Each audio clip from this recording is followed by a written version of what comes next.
What's interesting to me about this whole story, and I think some of the biggest kind of discussion points around this hover around JP Morgan's miss in their due diligence, and how did such a sophisticated, such a large, such a well-resourced, such a talented investment bank like JP Morgan miss this in due diligence?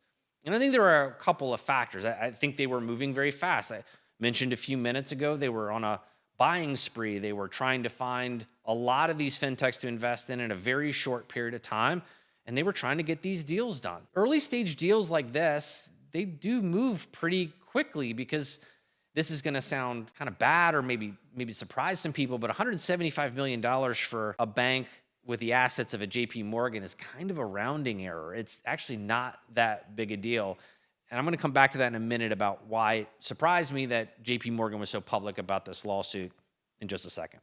But the fake accounts were sophisticated. They were sophisticated enough to pass kind of basic scrutiny. So if you randomly selected and looked at individual records throughout the stack of all of these user accounts, they looked legit. They looked like real people.